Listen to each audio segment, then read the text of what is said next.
सचिन तेंडुलकर आणि विनोद कांबळी हे दोघेही रमाकांत आचरेकरांचे शिष्य आहेत. दोघेही टॅलेंटेड आहेत, दोघेही प्रतिभाशाली. दोघांचाही प्रवास सोबत सोबत सुरुवात झाला, शिकण्याचा पण आणि आंतरराष्ट्रीय क्रिकेटचा पण. पण खरं सांगू, दोघांमध्ये मात्र पुढे वाटा बदलत गेल्या. बोलूया याच विषयावर. मी Ashok Ramrao Deshpande, Midas Touch International स्कूलच्या माध्यमातून दररोज रात्री 8 वाजता एक नवा व्हिडिओ आपण बनवत आहोत. खरं तर विनोद कांबळीमध्ये पण तेवढी सर्वश्रेष्ठ प्रतिभा होती जेवढी सचिन तेंडुलकरमध्ये होती. गुरूंनी दोघांनाही देताना काही कमी केलेलं नव्हतं. पण विनोद कांबळीला नेहमी असं वाटायचं की मी जर प्रॅक्टिस नाही केली तरी चालतं, मी डायरेक्ट मैदानावर जाऊन उभा राहिलो ना तरी सुद्धा मी खेळू शकतो. आणि त्याच्या उलट मात्र सचिन तेंडुलकर सतत मैदानावर प्रॅक्टिस करायचा, आपल्या प्रॅक्टिसचं चिंतन करायचा. मागच्या बॉलवर आपण कशा पद्धतीनं आऊट झालो तशा पद्धतीच्या बॉलवर यापुढे जन्मात कधीच आऊट व्हायचं नाही असं ठरवायचा. प्रत्येक शॉट माझा चुकला कुठे, माझा बरोबर काय आहे, या सगळ्या गोष्टीचं सतत चिंतन करायचा. आणि या चिंतनाबरोबरच प्रचंड मेहनत घ्यायचा.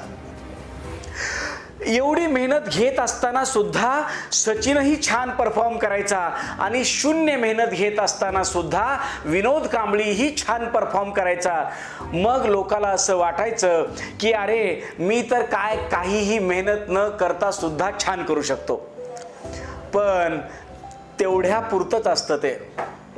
दीर्घकाळ काम करायचं असेल एखाद्या क्षेत्रात तर तुमची सततची मेहनत, तुमची प्रामाणिकता, तुमची सच्ची लगन त्या क्षेत्रासाठी गरजेची आहे.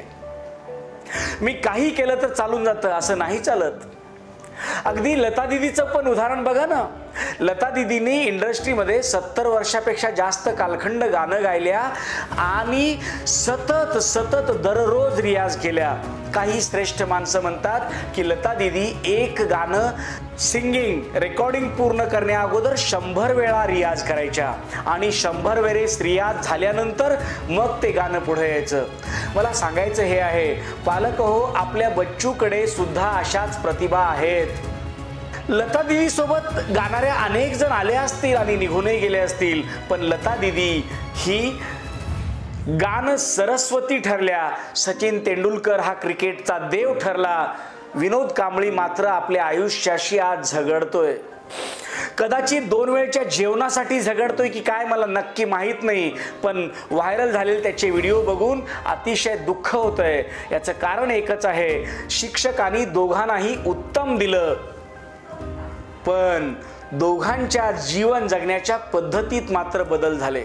आपल्या बच्चूच्या जीवन जगण्याच्या पद्धतीत म्हणजे आपल्या संस्कार देण्याच्या पद्धतीतही काही कमी पडणार नाही ना, याची काळजी घ्यायला पाहिजे. काय होतं, माझं बच्चू खूप हुशार आहे, त्याला काहीच गरज नाही आहे असं म्हणू नका. खूप हुशार आहे याचा अर्थ त्याला खूप शिस्तीची गरज आहे. ज्या गाडीला जास्त वेग असतो त्या गाडीच्या ब्रेकची तेवढीच काळजी घेतली पाहिजे ना. तसं जशी नदी 2 तीरामधून वाहत असते तसं आपलं जीवन सुद्धा संस्कार आणि शिस्त या सारख्या 2 पद्धतीनं वाहत असतात. म्हणून लक्षात घ्या की आपल्या बच्चूला पहिल्या दिवसापासून शिस्त लावायची आहे.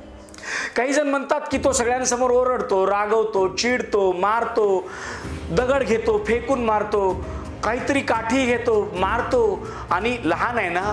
नाही, लहान आहे त्याचे लाड करा, पण लाड त्याला चांगल्या प्रकारचं भोजन देण्याचे करा, चांगल्या प्रकारचे कपडे देण्याचे करा. पण शिस्त देताना मात्र आई वडील म्हणून शिस्त प्रियच राहा. कारण ही जडलेली शिस्त 5 ते 50 म्हणतात ना, तशा पद्धतीनं आपल्या लहानपणी जडलेली शिस्त जन्मभर मनस्ताप देऊ शकते. आणि नंतर या पद्धतीच्या वागण्याचं तुम्हाला कौतुक नाही वाटणार बरं का, उलट तुम्हाला त्रास होईल. नंतर वाटेल की आपण लहानपणीच त्याला शिस्त लावली असती, 2 कानाखाली दिल्या असत्या एकदा, तर पुन्हा आपल्या बच्चूकडून याच गोष्टी घडल्या नसत्या. आणि आपण आपल्या बच्चूच्या प्रत्येक वाईट गोष्टीला जर पांघरण घालत गेलो, वडील रागवतायत आईनं पांघरण घालायचं, आई रागवते आहे वडिलांनी पांघरण घालायचं, तर होतं असं की या बच्चूच्या जीवनात काही वाईट संस्कार निर्माण होण्याची शक्यता नाकारता येत नाही आहे. लहानच आहे मग काय होतं, असे 65 वाक्य आपण आता हळूहळू बाजूला काढून टाकूया. आणि आपल्या बच्चूला जर क्रिकेटचा देव बनवायचा असेल, आपल्या बच्चूला जर संगीतातलं सर्वश्रेष्ठ माता सरस्वतीचा अवतार बनवायचा असेल, असं काही श्रेष्ठ तर शिस्तीशिवाय संस्काराशिवाय होणार नाही आहे. नक्की भेटूया दररोज रात्री 8 वाजता. मी Ashok Ramrao Deshpande, Midas Touch International स्कूलच्या माध्यमातून आम्ही आमच्या स्कूलमध्ये असे उत्तम प्रयत्न करतो आहोत, ज्यामुळं आमची स्कूल अनेक पुरस्कारालाही प्राप्त होती आहे. नमस्कार.